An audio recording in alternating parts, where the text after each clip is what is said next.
இல்லை நான் கொடுக்கல, நான் எதுவுமே எடுக்கவே இல்லைன்னு சொன்னேன். சரி அப்புறம் பார்த்தீங்கன்னா என் பேருங்க போட்டுங்கன்னா பார்த்துட்டு இருந்தேன். சரி நம்ம எல்லாரோடையும் நம்ம நிற்கும் போது எல்லோரும் கேலி பண்ணி எங்கே சுற்றுவாங்களோன்றக்காக நான் போய் உள்ளே உட்காந்து நான் மட்டும் தனியாக எடுக்க ஆரம்பித்தேன். கர்த்தர் இந்த வார்த்தை எனக்கு கொடுத்ததுக்காக நான் நன்றி சொல்கிறேன். நிறைய பேரை காணோம், நிறைய பேர் வேலைக்கு போயிட்டாங்க, தெரியலன்னு. ஆனால் கர்த்தர் பார்த்தீங்கன்னா இந்த வார்த்தை கொடுக்க முடியாது, தேவன் எனக்கு கொடுத்த இந்த வாய்ப்புக்காக நான் நன்றி சொல்கிறேன். நாம் யாவரும் ஒரு நிமிஷம் கண்களை மூடி நாம் செலுத்தோம். மகா கிருபை இரக்கம் நிறைந்த நல்ல ஆண்டவரே, இந்த நாளுக்காக மஞ்சோடு ஸ்தோத்திரிக்கிறப்பா. இந்த நாளில் கூட கர்த்தாவே இந்த வார்த்தையை கொடுக்க முடியா என் தெய்வம் தந்த இந்த வாய்ப்புக்காக நன்றி ராஜா. மற்ற ஒவ்வொருவரையும் ஆசீர்வதிங்க. இன்னுமாய் கூட கர்த்தாவே இந்த வார்த்தை கொண்ட ஆண்டவரே வந்திருக்கிற ஒருவரோடு நீங்கள் பேசுங்க. இயேசு மூலம் ஜெபிக்கிற நல்ல பிதாவே, ஆமென். அல்லேலூயா. 5வது வார்த்தை தாகமாக இருக்கிறேன். நம்ம இதுக்கு முன்னாடி 4 பூக்களை பார்த்தோம் இல்லையா? இது 5வது பூ, தவிப்பு, கலைப்பூ. எடுத்துக்கலாம், எடுத்தவங்க வாசிக்கலாம். யோவான் எழுதின சுவிசேஷம் 19ஆம் அதிகாரம் 28வது வசனம். அதன் பின்பு எல்லாம் முடிந்தது என்று இயேசு அறிந்து வேத வாக்கியம் நிறைவேறத்தக்கதாக தாகமாயிருக்கிறேன் என்றார். ஆமென். இந்த வார்த்தை கொடுக்க நான் எங்கள் பிள்ளைகிட்ட கூட சொல்லுவேன். திடீர்னு சொல்லிட்டாங்க, எனக்கு இந்த மாதிரி கொடுக்குறதுக்கு எனக்கு முதல்ல அந்த தகுதி இருக்குதான்னு எனக்கு தெரியாது. ஆனால் சரி நான் ஏதோ என்னால் எடுத்து நான் கொடுக்குறேன் அப்படின்னு நான் சொல்லியிருந்தேன். பார்த்தீங்கன்னா 28வது வசனம். அதன் பின்பு எல்லாம் முடிந்தது என்று இயேசு அறிந்து வேத வாக்கியம் நிறைவேறத்தக்கதாக தாகமாக இருக்கிறேன் என்றார். இதில் பார்த்தீங்கன்னா நான் 3 காரியங்களை குறித்து நான் உங்ககிட்ட சொல்ல போகிறேன். முதல்ல நம்ம வாழ்க்கையில் எத்தனையோ விதமான கசப்புகள் நம்ம வாழ்க்கையில் இருக்கும். அந்த கசப்புகள் எல்லாமே தேவன் என்ன பண்ணுறாராம், மதுரமாக மாற்றுறாரு. அதுக்கு நம்ம என்ன செய்யணும், ஆண்டவருடைய அவர் மேலே நம்ம தாகமாக இருக்கும் பொழுது தேவன் என்ன பண்ணுறாரு, நம்முடைய வாழ்க்கையில் உள்ள எல்லா கசப்புகளையும் கர்த்தர் மாற்றுகிறவராக இருக்கிறாரு. இதில் பார்த்தீங்கன்னா முதல்ல நான் எடுத்திருக்கிறது தாகமாக இருந்தவர். நம்ம மேலே தாகமாக இருந்தவர் யாருன்னா, முதல் பிதா குமாரன் பரிசுத்தாவி. நம்ம எல்லாருக்குமே தெரியும். பிதா என்ன பண்ணுறாரு, நம்ம மேலே தாகமாக இருந்ததுனால. நீங்கள் பழைய ஏற்பாட்டு காலங்களை பார்த்தீங்கன்னா நிறைய பேர் பாவங்கள் எல்லாமே செய்கிறாங்களே. ஆனால் பிதா என்ன பண்ணார், அவங்கள மன்னிச்சு அவங்களுக்கு திருப்பி என்ன பண்ணுறாரு, ஏதோ ஒரு வகையில் மன்னிச்சு அவங்களுக்கு ஒரு வாழ்வு கொடுத்துக்கிட்டே இருந்தார். அதுதான் பிதா எப்படி இருக்காரா, அவர் நம்ம மீது தாகமாக இருந்தவராக இருக்கிறாரு. எடுத்தவங்க வாசிக்கலாம். மத்தேயு 27:48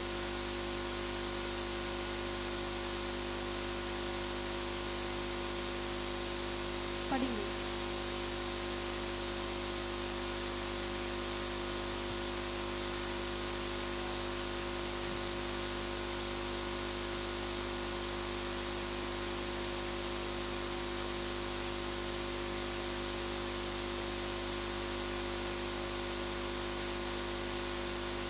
கொடுத்தான். அல்லேலூயா. இயேசு என்ன பண்ணாரு, சிலுவையில் நமக்காக அவருடைய ரத்தங்கள், அவருடைய வேர்வை எப்படி என்னவாச்சா, ரத்தமாக வெளியே வந்துச்சா.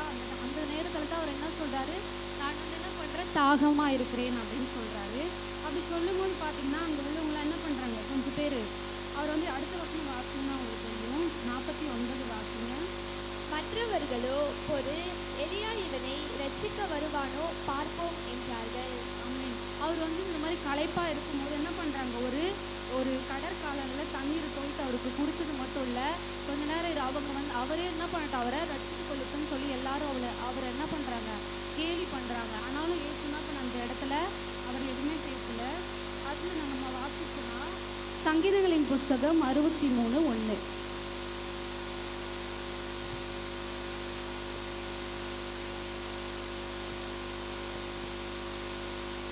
தண்ணீரற்றதுமான நிலத்திலே என் ஆத்துமா உம்மேல் தாகமாய் இருக்கிறது, என் மாம்சமானது உம்மை வாஞ்சிக்கிறது.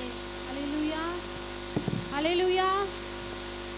இது யார் சொல்கிறாங்கன்னா தாவீதை பற்றி எல்லாருக்குமே நமக்கு தெரியும். தாவீது என்ன பண்ணுறாரு, பாவங்கள் செய்தவர். ஆனால் பிதாவன் அவரை நோக்கி அவர் என்ன செய்கிறாரா, தேவனே நீர் என்னுடைய தேவன், அதிகாலமே உம்மை தேடுகிறேன், வறண்டதும் விடாய்த்ததும் தண்ணீரற்றதுமான நிலத்திலே என் ஆத்துமா உண்மையில் தாகமாக இருக்கிறது, என் மாம்சமானது உம்மை வாஞ்சிக்கிறதுன்னு சொல்லிட்டு தாவீது என்ன பண்ணுறாரு, பிதாவானவரை நோக்கி ஜெபிக்கிறார். அவரும் நிறைய பாவங்கள் செய்தார், கொலை செஞ்சார்.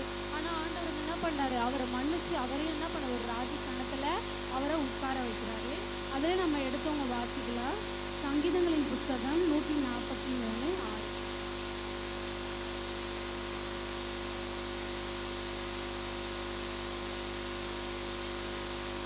உம்மில் தாகமாய் இருக்கிறது. அல்லேலூயா.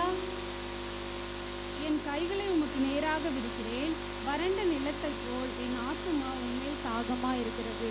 நம்ம பார்த்தீங்கன்னா நம்ம வாழ்க்கையில நிறைய பிரச்சனை இருக்கும், நம்மளும் நிறைய ஆண்டவருக்கு பிரியமில்லாத காரியங்கள் செய்வோம். ஆனால் தாவீது வந்து என்ன பண்றாரு, அதிகாலையில் எழுந்து அவரை நோக்கி அவர் மேல தேவன் மேல தாகமா என்ன பண்றாரு, அவரை நோக்கி கூப்பிடும்போது அவங்க வாழ்க்கையில் உள்ள சூழ்நிலைகள் எல்லாம் என்னென்ன பண்றாரு, ஆண்டவர் வந்து மாற்றி அவரை ஒரு ராஜாவை அநேக ஜனங்கள் மத்தியில என்ன பண்றாரு, சாட்சியா வாழ அவங்களுக்கு உதவி செய்கிறாரு. இதில் நீங்க பார்த்தீங்கன்னா என் கைகளை உமக்கு நேராக விரிக்கிறேன், வறண்ட நிலத்தைப் போல் என் ஆத்துமா உண்மையில் தாகமாக இருக்கிறது. நம்ம பாவத்தில் இருக்கிற நம்ம வாழ்க்கை, வறண்டு போன நம்ம வாழ்க்கை வந்து எப்படி இருக்கணும், செழிப்பாக மாறினா நம்ம வந்து அதிகாலையில் தேவனை நோக்கி கூப்பிடும்போது, அதிகாலையில் அவரை நோக்கி பார்க்கும்போது நம்ம வறண்டு போன நம்முடைய வாழ்க்கையை கூட கர்த்தர் என்ன பண்ணுறாரா, செழிப்பாக மாற்றுற. தாவீது கூட பாவம் செஞ்சாரு தான், ஆனால் அவர் பிதாவை நோக்கி அவர் வேண்டுமோ தேவன் என்ன பண்ணார், அவருடைய பாவங்கள் எல்லாவற்றையும் மன்னித்து தேவன் என்ன பண்ணார், அவருக்கு ஒரு அங்கீகாரத்தை அவர் கொடுக்குறாரு. முதல்ல நான் என்ன தலைப்பு சொன்னேன், தாகமாய் இருந்தவர் யாருன்னா பிதா நம்ம மேலே தாகமாக இருந்ததுனால தான் அடுத்தது வந்து தாகம் தீர்க்கிற இயேசு கிறிஸ்துவை நமக்கு என்ன பண்ணாரு, சொந்த ரட்சகராக நமக்கு கொடுத்தாரு. எடுத்தவங்க வாசிக்கலாம். யோவான் எழுதின சுவிசேஷம் 7ஆம் அதிகாரம் 37-38. பண்டிகையின் கடைசி நாளாகிய பிரதான நாளிலே இயேசு நின்று சத்தமிட்டு, ஒருவன் தாகமாயிருந்தால் என்னிடத்தில் வந்து பானம் பண்ண கடவன். வேத வாக்கியம் சொல்கிறபடி என்னிடத்தில் விசுவாசமாயிருக்கிறவன் எவனோ அவன் உள்ளத்திலிருந்து ஜீவ தண்ணீர் உள்ள நதிகள் ஓடும் என்றார். ஆமென். அல்லேலூயா. நான் வாசிக்கிறேன் 37ஆம் வசனம். பண்டிகையின் கடைசி நாளாகிய பிரதான நாளிலே இயேசு நின்று சத்தமிட்டு, ஒருவன் தாகமாயிருந்தால் என்னிடத்தில் வந்து பானம் பண்ண கடவன். இந்த இடத்துல வந்து இயேசு வந்து தாகமா இருக்குன்னா அவர் வந்து குடிக்கிற தண்ணியோ எதுவும் சொல்லலை, அவர் மீது நம்ம வைத்திருக்கிற அன்பை, அவர் மீது வைத்திருக்கிற தாகத்தை, வாஞ்சியை தான் இயேசு வந்து என்ன பண்றாரு, நமக்கு இந்த இடத்துல சொல்றாரு. அடுத்த வசனம் பார்த்தீங்கன்னா, வேத வாக்கியம் சொல்லுகிறபடி என்னிடத்தில் விசுவாசமா இருக்கிறவன் எவனோ அவன் உள்ளத்திலிருந்து ஜீவ தண்ணீர் உள்ள நதிகள் ஓடும் என்றார். நம்ம கர்த்தரிடத்துல விசுவாசமா இருக்கும்போது நம்ம வாழ்க்கையில் உள்ள நம்ம வறண்ட வாழ்க்கை, நம்ம அதிகாலையில் அவரை தேடும்போது நம்ம வாழ்க்கையில் வறண்ட எல்லா சூழ்நிலையும் என்ன பண்ணாரு, கர்த்தர் செழிப்பா மாற்றாரு. அது மட்டும் இல்லை, நம்ம வாழ்க்கையில உள்ள அவர் மேல தாகமா இருக்கும்போது இயேசு கிறிஸ்துவை கொண்டு தேவன் என்ன பண்றாரு, நம்முடைய பாவங்களை எல்லாவற்றையும் கழுவி நம்ம அவரை தேடும்போது என்ன பண்ண, அவர் நம்மளை பரிசுத்தமா வாழ்றதுக்கு நமக்கு உதவி செய்யறாரு. முதல்ல நான் என்ன சொன்னேன், தாகமா இருந்தவர், நம்ம மேல தாகமா இருந்தவர் யாருன்னா பிதா. ரெண்டாவது தாகத்தை தீர்க்கிறவர்.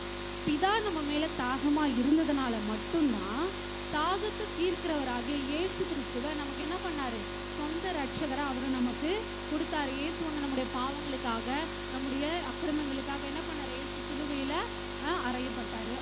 எடுத்தவங்க வாசிக்கலாம். யோவான் எழுதின சுவிசேஷம் 4ஆம் அதிகாரம் 8வது வசனம். அப்பொழுது சமாரிய நாட்டாளாகிய ஒரு ஸ்திரீ தண்ணீர் கொள்ள வந்தால், இயேசு அவளை நோக்கி, தாகத்துக்கு தா என்றார். ஆமென். இதில் பார்த்தீங்கன்னா சமாரிய ஸ்திரீ வந்து என்ன பண்ணுறாங்க, தண்ணி எடுக்கலான்னு போகிறாங்க. அந்த இடத்துல இயேசு கிறிஸ்து என்ன பண்ண, எனக்கு தாகமாக இருக்குது, எனக்கு தண்ணி வேணும்னு சொல்லி அவங்க போய் கேட்குறாங்க. அப்போ அந்த ஸ்திரீ கேட்க, நான் வந்து சமாரிய ஸ்திரீயாக இருக்கேன், என்கிட்ட வந்து நீங்கள் தண்ணி கேட்குறீங்களே, உங்கள் இதுபடி நீங்கள் அப்படி குடிக்கலாமான்னு கேட்கும்போது அப்போ அவங்க சொல்கிறாரு, 10வது வசனம் வாசிங்க. இயேசு அவனுக்கு பிரதியுத்தரமாக, நீ தேவனுடைய ஈவையும் தாகத்துக்கு தா என்று உன்னிடத்தில் கேட்கிறவர் இன்னார் என்பதையும் அறிந்திருந்தாயானால் நீயே அவரிடத்தில் கேட்டிருப்பாய், அவர் உனக்கு ஜீவ தண்ணீரை கொடுத்திருப்பார் என்றார். ஆமென். அதில் 14 வாசிங்க.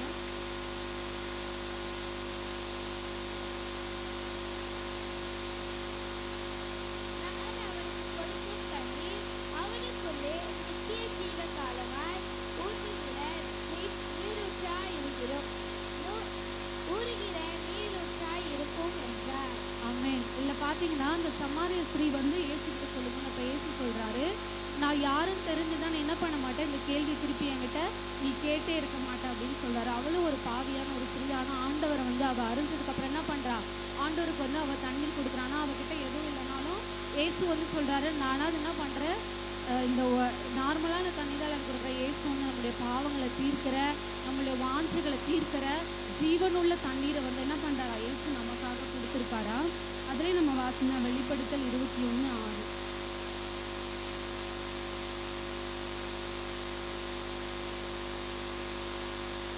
அன்றியும் அவர் என்னை நோக்கி, ஆயிற்று, நான் அல்பாவும் ஒமேகாவும் ஆதியும் அந்தமுமாயிருக்கிறேன். தாகமாயிருக்கிறவனுக்கு நான் ஜீவ தண்ணீர் ஊற்றி இலவசமாய் கொடுப்பேன். ஆமென், அல்லேலூயா. இதில் பார்த்தீங்கன்னா நம்ம கர்த்தர் மேலே நம்ம தாகமாக இருக்கும்போது இப்போ எல்லாருமே நம்ம என்ன பண்ணுறோம், தண்ணீரை காசு கொடுத்து வாங்குறோம், அப்படி தானே. ஆனால் நம்ம ஆண்டவர் மேலே தாகமாக இருக்கும்போது இலவசமாக அவர் நமக்காக கொடுத்த அன்பு, மன்னிப்பு, ரட்சிப்பு எல்லாமே என்ன பண்ண அவர் நமக்கு இலவசமாக கொடுத்துருக்காரு. அதிலே நம்ம வாசிக்கலாம். முதல்ல நான் என்ன சொன்னேன், தாகமாக இருந்தவர் வந்து தாவீது, பிதா வந்து நம்ம மேலே தாகமாக இருந்தார். ரெண்டாவது வந்து தாகத்தை தீர்க்கிறவராக இயேசு கிறிஸ்து நம்ம வாழ்க்கையில் வந்தார். மூன்றாவது வந்து தாகத்தை தீர்க்க சொன்னவர் வந்து பரிசுத்த ஆவி. இப்போ பார்த்தீங்கன்னா இயேசு கிறிஸ்து நம்மளோட இல்லை, பிதாவும் நம்மளோட இல்லை. ஆனால் நம்ம எல்லாரும் எப்படி இருக்கோம், இப்போ எல்லாருமே இந்த இடத்துல உட்காந்துருக்கோம், நிறைய விஷயங்கள் நம்ம கற்றுக்குறோம், நிறைய விஷயங்கள் வந்து நம்ம பகுத்தறிகிறது எல்லாமே எப்படி நடக்குதுன்னா பரிசுத்த ஆவியினால தான் நடக்குது. ஒரு நல்லது ஒரு கெட்டது சில நேரங்களில் நம்ம தவறு இருந்தாலும் அந்த சில விஷயங்களை வந்து கர்த்தர் வந்து என்ன பண்ணுறாரு, நமக்கு இது நல்லது இது கெட்டது ஒவ்வொரு காரியங்களாம் பண்ணுறாரு. பகுத்தறிஞ்சு நமக்கு இருக்கிற ஞானத்தை யார் கொடுக்குறா, பரிசுத்த ஆவியானவர் கொடுக்குறாரு. எடுத்தவங்க வாசிக்கலாம். ரோமர் எழுதின சுவிசேஷம் 12ஆம் அதிகாரம் 20ஆம் வசனம் 20. அன்றியும் உன் சத்துரு பசியாயிருந்தால் அவனுக்கு போஜனம் கொடு, அவன் தாகமாயிருந்தால் அவனுக்கு பானம் கொடு. நீ இப்படி செய்வதனால் அக்கினி தழலை அவன் தலையின் மேல் குளிப்பாய். அல்லேலூயா. நம்மளோட சத்துரு பசியாக இருந்தால் என்ன பண்ணுமா, ஆகாரம் கொடுக்கணும். இது வந்து எப்படிப்பட்ட ஆகாரத்தை கொடுக்கணும்னா தேவனுடைய வசனம், தேவனுடைய வார்த்தையை குறித்து தான் இங்கே சொல்லப்பட்டிருக்கு. அது மட்டும் இல்லை, நம்ம அப்படி செய்கிறதுனால அவங்க தலையின் மேல் உள்ள தழலை வந்து என்ன பண்ணுவோம், அக்கினி தழலை நம்ம வந்து என்ன பண்ணுவோம், குவிப்போன்னு சொல்லிட்டு பைபிளில் சொல்லுவாங்க. அது வந்து என்ன, நம்ம தலைமையில் உள்ள சாபம், நம்ம தலைமையில் உள்ள பாவங்கள், நம்ம தலைமையில் உள்ள அக்கிரமங்கள், நம்ம தலைமையில் எல்லா விதமான வறண்ட வாழ்க்கை எல்லாத்தையும் என்ன பண்ணுறாரா கர்த்தர் வந்து பரிசுத்த ஆவி கொண்டு என்ன பண்ணுறாரு, நம்ம வாழ்க்கையை அவர் மாற்ற வல்லவராக இருக்கிறாரா. அடுத்தவங்க வாசிக்கலாம். மத்தேயு 25:35. பசியாயிருந்தேன், எனக்கு போஜனம் கொடுத்தீர்கள். தாகமாயிருந்தேன், என் தாகத்தை தீர்த்தீர்கள். அந்நியனாயிருந்தேன், என்னை சேர்த்துக் கொண்டீர்கள். அல்லேலூயா. பசியாக இருந்தேன், எனக்கு போஜனம் கொடுத்தீர்கள். தாகமாக இருந்தேன், என் தாகத்தை தீர்த்தீர்கள். அந்நியனாக இருந்தேன், என்னை சேர்த்து கொண்டீர்கள். நம்ம எப்போ தேவன் மேலே வந்து வாஞ்சா இருக்கும்போது நம்ம ஆண்டவரை தேடுறோமோ அப்போ இப்படிப்பட்ட சூழ்நிலைகள் நம்ம வாழ்க்கையில் உள்ள நம்ம தலைமையில் உள்ள சாபம் பாவம் எல்லாமே மாறும். அது மட்டும் இல்லை, நம்ம அந்நியராக இருக்கிற நம்ம ஆண்டவர் என்ன பண்ணுறாரு, அவரோட எனக்கு என்ன பண்ணுறாரு, அவரோடு வாழவும் கர்த்தர் வந்து உதவி செய்கிறாரு. நம்ம வந்து நான் என்ன சொன்னேன், ஃபஸ்ட்டு என்ன சொன்னேன், நம்மளுடைய தாகம் நம்ம மேலே தாகமாக இருந்ததுனால பிதாவானவர் வந்து நம்ம மேலே தாகமாக இருந்தார். அதனால ஏசு தாகத்தை ஈர்க்கிற ஏசு கிறிஸ்து நமக்கு கிடைச்சாரு.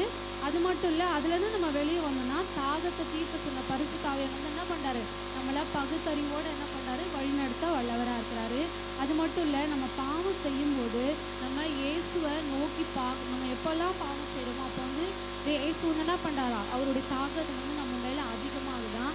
எப்போல்லாம் அந்த பாவங்களை விட்டு நம்ம வெளியே வரோமோ அப்போல்லாம் என்ன ஆகுது, அவருடைய தாகம் வந்து நம்ம மீது என்ன பண்ணுறா, தனித்து கிடக்குன்னு சொல்லிட்டு.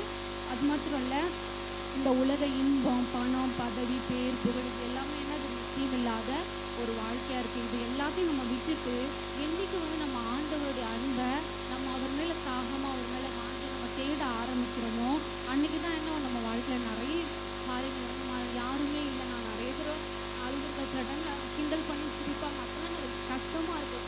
ஆனால் நான் யாருக்கிட்டும் சொல்ல மாட்டேன். நம்ம மனுஷன் வந்து முகத்தை தான் பார்ப்பாங்க, அவங்க நம்ம உள்ளத்தோட ஆழம் யாருக்கும் தெரியாது. முகத்தை வச்சு என்ன பண்ணுவாங்க, நம்மளை ஜட்ஜ் பண்ணுவாங்க. நம்ம இப்படி தான் ஆண்டவரை நம்ம நோக்கி பார்க்கணும். நிச்சயமாக என்ன பண்ணுவாங்க, நம்ம வாழ்க்கையில் உள்ள என்ன சொல்லி சற்று வந்து மாற்றுவாரு. நம்ம ஒரு இடத்துல நின்னா கூட ஒரு மாறினா நிறைய கஷ்டமாக இருக்கும். எனக்கு ஏன் இதெல்லாம் ட்ரீட் பண்ணுறாங்க, ஏன் நமக்கு ஆனால் கற்று பார்த்தீங்கன்னா இந்த வார்த்தை கொடுக்க கூட எனக்கு தகுதி இல்லை.